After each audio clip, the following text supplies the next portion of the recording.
नमस्कार बच्चों, मंजरी इस पाठ्य पुस्तक में फिर से आपका एक बार स्वागत है। आज हम मंजरी इस पाठ्य पुस्तक से पाठ नंबर 7वां पढ़ने जा रहे हैं, जिसका शीर्षक है बाल लीला। बाल लीला इस पाठ का यह सेशन नंबर पहला है। बाल लीला जो पाठ है, इसमें आपको 2 भक्त कवियों के रचना दी है, उनके द्वारा रचित पद यहाँ पर दिए गए हैं। तो सबसे पहले यहाँ पर सूरदास और तुलसीदास इनकी रचनाओं का हम अध्ययन करेंगे। सेशन नंबर 1 में हम सूरदास के पदावली के बारे में पढ़ेंगे। उनके पद पढ़ने के पहले हम सूरदास जी के बारे में संक्षिप्त जानकारी हासिल कर लेते हैं। सगुण भक्त कवियों में सूरदास जी श्री कृष्ण के भक्त माने जाते हैं और तुलसीदास जी श्री राम के भक्त माने जाते हैं। सूरदास जी भक्ति काल के प्रमुख कवि हैं। इनका जन्म सन 1478 ईस्वी सन में रोनाप्ता नामक ग्राम में मथुरा में हुआ था। इन्होंने कृष्ण की बाल लीलाओं और प्रेम लीलाओं का बड़ा ही मनोरम वर्णन किया है। ये वल्लभाचार्य के शिष्य थे। सूरसागर नामक ग्रंथ में इनके पद संकलित है। तो सूरदास जी द्वारा लिखे जो पद है, उनके ग्रंथों का नाम क्या है? सूरसागर। सूरसागर के अलावा इनकी अन्य एक रचना है, 2 रचना है, सुरसारावली और साहित्य लहरी। सूरदास जी माने जाता है कि सूरदास जी जन्मांध थे, जन्म से ही वह अंधे थे। अंध होने के बावजूद भी उन्होंने जो श्री कृष्ण के बाल लीलाओं का और अन्य लीलाओं का जो वर्णन किया है, इसे ऐसा कहा जाता है कि पता नहीं यह भ्रम की बात है, इस पर और बहुत सारे लोगों का एक मत नहीं है। सूरदास जी इनका निधन सन 1585 में 85 ईस्वी सन में हुआ। अब हम सूरदास जी द्वारा रचित पदों का अध्ययन करेंगे। पाठ क्रमांक 7 बाल लीला। बाल लीला में सूरदास जी के 2 पद दिए हैं। पहले 2 पदों का अध्ययन हम इस सेशन में करेंगे। कृष्ण भक्त कवियों में सूर तथा राम भक्त कवियों में तुलसीदास का महत्वपूर्ण स्थान है। प्रस्तुत पाठ में तुलसीदास तथा रसखान के द्वारा रचित बाल लीला के कुछ पद लिए गए हैं। यहाँ पर रसखान के द्वारा नहीं है, यहाँ पर प्रस्तुत पाठ में सूरदास और तुलसीदास द्वारा बाल लीलाओं का पदों की रचना जो की है उन्होंने, उसका अध्ययन हम करने वाले हैं। यहाँ पर रसखान ये गलत हो गया है प्रिंटिंग मिस्टेक से, तो यहाँ पर तुलसीदास और सूरदास आएंगे। सूरदास के द्वारा रचित बाल लीला के कुछ पद लिए गए। सबसे पहले हम सूरदास जी इनका पहला दोहा देखते हैं। मैया मोही दाऊ बहुत खिजायो, मूसो कहत मोल को लीनो, तू जसुमती कब जायो, कहा करो यही ऋषि के मारे, खेलन हो नहीं जात, पुनि पुनि कहत कौन है माता, को है तेरा तात, गोरे नंद जसोदा गोरी, तू कत श्यामल गात, चुटकी दे दे ग्वाल नचावत, हसत सुबे मुस्कात, तू मोही को मारन सीखी, दाऊ कब हूँ न खीजई, मोहन मुख रिसकी ये बातें, जसुमती सुनी सुनी रिझे, सुनहु कान बलद्धर चबाई, जनमत की हो धूत, सूर श्याम मोहि गोधन की सो, हो माता तू पूत। तो देखिए यहाँ पर माता यशोदा और बाल कृष्ण, इनके नटखट संवाद यहाँ पर बाल कृष्ण के दिए हैं कि बाल कृष्ण जो है वह उनका जो बड़ा भाई है बलराम, उनको वो दाऊ पुकारते हैं, और दाऊ भैया अर्थात बलराम भैया और श्री कृष्ण के बीच में थोड़ा मनमुटाव हो गया है कि दाऊ भैया उनको बार बार चिढ़ाते रहते हैं। जैसे कि आपके घर में भी छोटे भाई बहन होंगे तो आप लोग भी बार बार झगड़ा करते रहते हैं, और फिर आपका बड़ा भाई थोड़ा कैसा छोटे भाई पर रुबाब डालता रहता है, उसको बहुत सताता रहता है। तो छोटा भाई क्या करता है, बड़े भाई की शिकायत लेकर अपनी माँ के पास जाता है, और माँ भी बड़े भाई के खिलाफ फिर थोड़ी डांट फटकार करती है और छोटे भाई को समझाने की कोशिश करते हैं। तो यहाँ पर भी दाऊ भैया जो है श्री कृष्ण को चिढ़ा रहे, और तब थोड़ा रूठ गए बाल कृष्ण और अपने माता यशोदा के पास जाकर वह शिकायत कर रहे हैं दाऊ भैया के विरोध में। वो कहते हैं कि मैया मोही दाऊ बहुत खिजायो। खिजायो का अर्थ होता है चिढ़ाना। मैया मोही, मोही मुझे, मोही का अर्थ होता है मुझे। दाऊ मतलब दाऊ भैया, यहाँ पर दाऊ भैया किसको कहते हैं? बलराम को। बड़े भैया बलराम जी हैं उनको दाऊ कहते हैं कि मैया देखो ना, मुझे बलराम भाई बहुत चिढ़ाते हैं। मुझ कहत मोल को लीनो, तू जसुमती कब जायो। अब वो कहते हैं कि जसुमती का अर्थ होता है कि यशोदा माँ को भी जसुमती कहा जाता है कि तू मुझे बताओ कि जो बलराम भाई मुझे चिढ़ाते हैं वो क्या चिढ़ाते हैं कि मोसो कहत मोल की लीनो, कि तुम नंद बाबा के और यशोमती मैया के सगे पुत्र नहीं है। तुम्हें यशोदा माता ने क्या किया है, खरीद कर लाए हुए तुम उनके पुत्र हो, बेटे हो। मोसो कहत मोल क्यों लीनो, कि तुम्हें खरीद कर लाए हैं। ऐसा मुझे कौन कह रहे हैं? दाऊ भैया। तू जसुमती कब जायो, तो तुम यशोदा माँ के सगे बेटे नहीं हो, तुम्हें तो माँ ने खरीद कर लाया है, तो तुम यहाँ से कब जाने वाले हो? यशोमती माँ से तुम दूर कब जाओगे? कहाँ करो यही ऋषि के मारे खेलन हो नहीं जात। अब देखे जब वो थोड़ा चिढ़ा रहे हैं दाऊ भैया और फिर माँ से शिकायत करे तो कहते हैं कि कहाँ करो कि यही ऋषि। ऋषि का अर्थ होता है कि गुस्सा, क्रोध। क्रोध के मारे वो कहते हैं कि मैं खेलन को नहीं जातू। अब देखिए छोटे भाई जो होते हैं थोड़े गुस्से में आ जाते हैं तो उनको कितना भी समझाओ फिर वो अपने जिद पर अड़ जाते हैं। वैसे ही श्री कृष्ण अपने जिद पर गुस्से होकर थोड़ा जिद्दी बन गए और अटे हुए कि अब मैं खेलने को नहीं जाऊंगा। पुनि पुनि कहत कौन है माता, को है तेरो तात। अब वो कैसे थोड़ा गुस्से में आ गए हैं और माता यशोदा से पुनि मतलब बार बार पूछते हैं कि सच बताओ कि मेरे कौन है माता, को है तेरो तात। तात का अर्थ क्या होता है? पिता।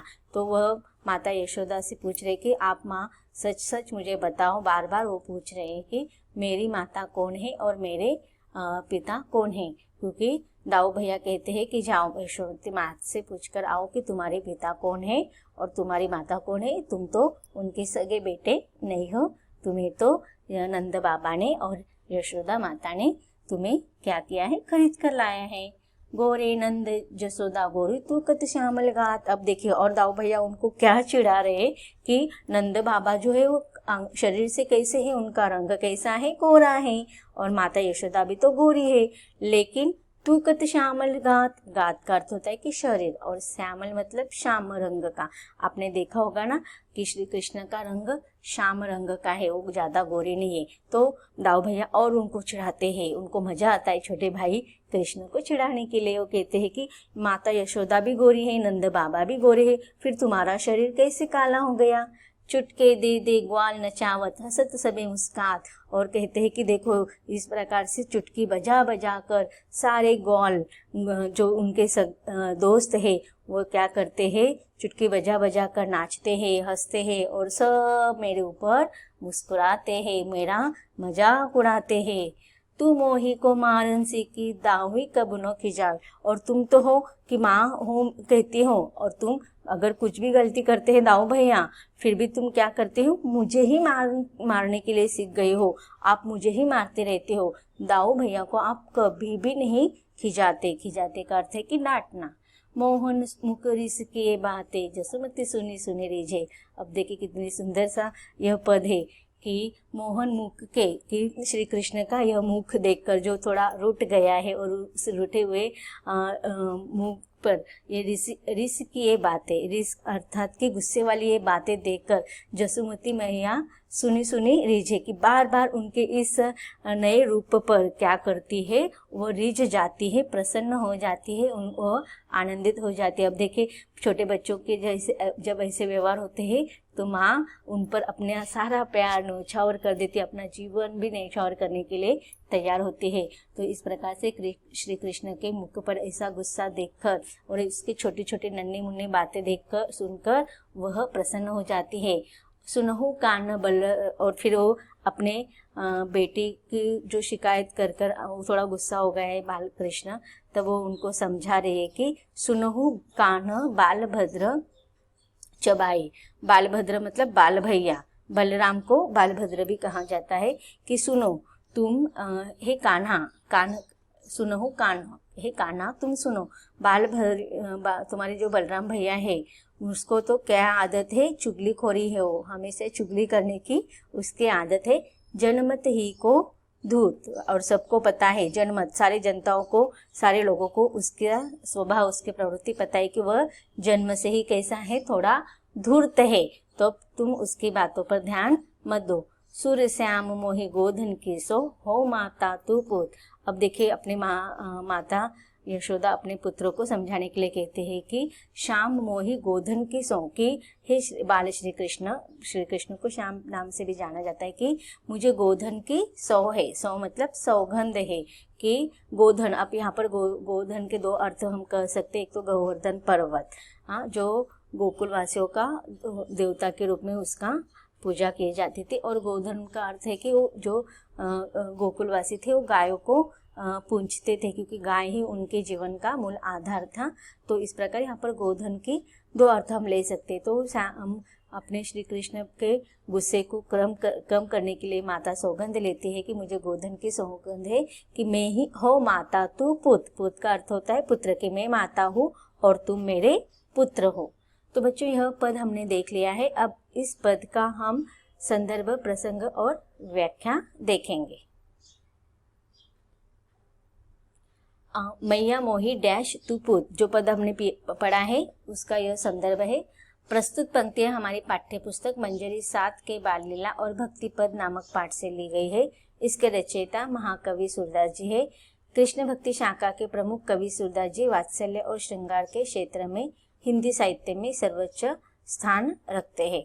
तो बच्चों अब देखिए यहाँ पर जो संदर्भ दिया गया है, इसका बाद का जो पद होगा उसका भी संदर्भ सेम रहेगा, इसलिए उस पद में मैं आपको संदर्भ नहीं दूंगी, डायरेक्टली उस पद का मैं आपको प्रसंग और व्याख्या दूंगी। इस पद का व्याख्या हम देखेंगे, संदर्भ और प्रसंग पहले हम देखेंगे। प्रसंग है, प्रस्तुत पंक्तियों में बाल कृष्ण की लीलाओं का वर्णन है।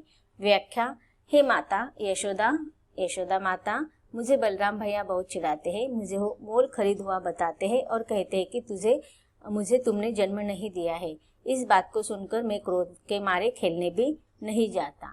वह बार बार पूछते हैं कि मेरी माता पिता कौन है।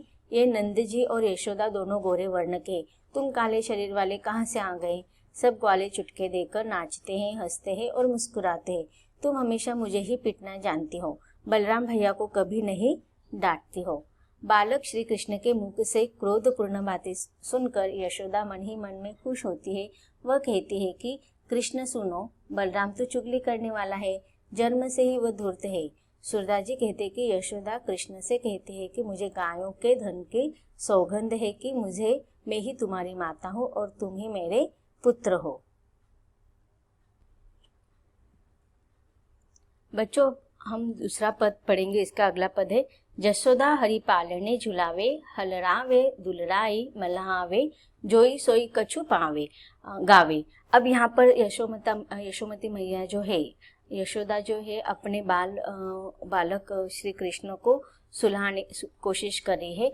अब देखिए जो वर्णन है, यह जो बात है, यह सूरदास जी कहते हैं कि जसोदा हरि पालने झुलावे। हरि, तो हरि किसको कहा गया है, तो श्री कृष्ण को। हम सबको पता है कि श्री कृष्ण का वास्तविक रूप जो था वह ईश्वर थे, वह विष्णु के अवतार थे, हरि के अवतार थे।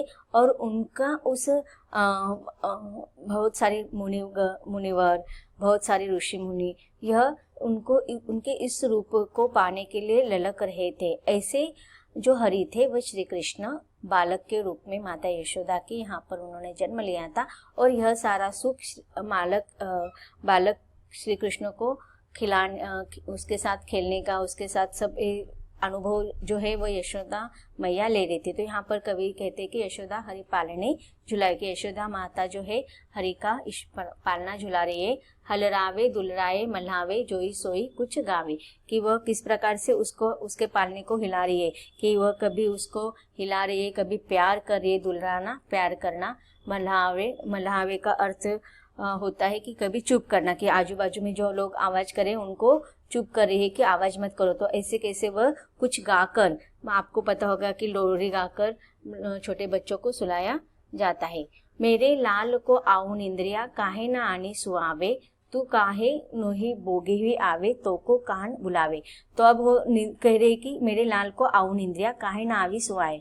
अब यहाँ पर वो निंदिया से बात करिए कि मेरा बेटा जो है, मेरा लाल जो है सोने की कोशिश कर रहा है कब से, और तुम निंदिया से बात करिए कि तुम क्यों नहीं आ रही है उसको सुलाने के लिए। तू काहे ना ही बेग ही आवे, बेग ही का अर्थ है कि जल्दी, तो को कान बुलाए कि तुम जल्दी क्यों नहीं आ रहे हो, तुम्हें काना कब से बुला रहा है। कबहू पलक हरी मुंदी लेते हैं, कबहू अदर फरकावे। अब बालक जो है श्री कृष्ण सोने की कोशिश करे, कभी वो क्या करते हैं, पलक हरी मुंदे की अपने पलकों को वह कभी मूंद लेते हैं, बंद कर लेते हैं, और कभी अदर फरकावे के, कभी देखो बच्चे नींद में सोने की कोशिश करते तो वह अपने ओठों को, अधर का अर्थ होता है ओठ, ओठ हिलाते रहते हैं। सोवत जानी मौन के रही, करी करी सैन बतावे। तो अब जिस प्रकार से माता यशोदा लोरी गाकर उसको सुलाने की, दुल्हराने की कोशिश कर रही है, बहुत सारे वो प्रयास कर रही है कि अपने बेटे को नींद आ जाए, और ऐसे में जब वो देखती है कि अपना बेटा अब बालक सो गया है, तो मौन हो गया है, तो मौन होकर ही वो सबको बोल रहे कि करी करी सैन बताओ कि अब वो सो गया है, कोई आवाज न करे। और अपने सोते हुए बच्चों को देखकर वो थोड़ा सा दूर जाने की कोशिश करती है, लेकिन यही अंतर अकुलाए उठे हरी, की थोड़ा सा अंतर अपने माँ को दूर जाते हुए देखकर वह उस थोड़े से अंतर से ही वो क्या हो गया, आकुलाई, अकुलाई मतलब व्याकुल होना, व्याकुल होकर वो उठ गए। जसुमती मधुरे गावे। और इस प्रकार फिर से यशोमती मैया, यशोदा मैया क्या करने रहती है, मधुर गीत, मधुर अंगाई लोरी गाने लगती है। जो सुख सुर अमर मुनि दुर्लभ, सो नंद भामिनी पावे। अब देखिए, जो सुख के लिए बहुत सारे ऋषि मुनियों ने बहुत सारे योग किए हैं, बहुत सारे कोशिश किए हैं, ऐसे अमर मुनियों को यह सारा सुख कैसा है, दुर्लभ है। ऐसा सुख पाने के लिए हर कोई ललचा रहा है, लेकिन यह दुर्लभ सुख किसको मिला है, तो सो नंद भामिनी पावे। भामिनी का अर्थ होता है पत्नी। तो यह सारा सुख किसको मिला है, नंद बाबा के पत्नी यशोदा मैया को यह सुख मिला है। अब इस पद का हम व्याख्या देखेंगे। संदर्भ में आप जो पहले मैंने आपको बताया वही लिखेंगे। प्रसंग में आप लिखेंगे, प्रस्तुत पद्यांश में सुधा जी ने माँ यशोदा द्वारा बालक श्री कृष्ण को पालने में सुलाने का वर्णन किया है। व्याख्या में आप लिखेंगे, श्याम सुंदर कभी यशोदा जी शाम को पालने में झुला रही है, कभी वे पालना झुलाती है, कभी प्यार करके बाल कृष्ण को पुचकारती है, और चाहे जो कुछ गाती जा रही है वे गाती हुए निद्रा से कहती कि हे निद्रा, तू मेरे लाल के पास आ जा, तू क्यों आकर इसे सुलाती नहीं है, तू झटपट क्यों नहीं आती, तुझे काना बुला रहा है। व्याख्या आगे कंटिन्यू है। श्याम सुंदर कभी पलके बंद कर लेते हैं, कभी अधर फड़काने लगते हैं, उन्हें सोते समझकर माता चुप हो जाती है और दूसरी गोपियों को भी संकेत करके समझाती है कि यह सो रहा है, तुम सब भी चुप हो जाओ। इसी बीच में श्याम व्याकुल होकर जग जाते हैं और यशोदा फिर मधुर स्वर में गाने लगती है। व्याख्या कंटिन्यू है। सुधा जी कहती है कि जो सुख देवताओं तथा मुनियों के लिए दुर्लभ है, वही शाम को बाल रूप में लालन पालन तथा प्यार करने का सुख श्रीनंद की पत्नी प्राप्त कर रही है। तो बच्चों, इस प्रकार हमने इस सेशन में सुरदास जी के पदों को विस्तार से पढ़ा है। अब इसके आगे हम तुलसीदास के पद को पढ़ेंगे, लेकिन इसके अगले सेशन में। धन्यवाद।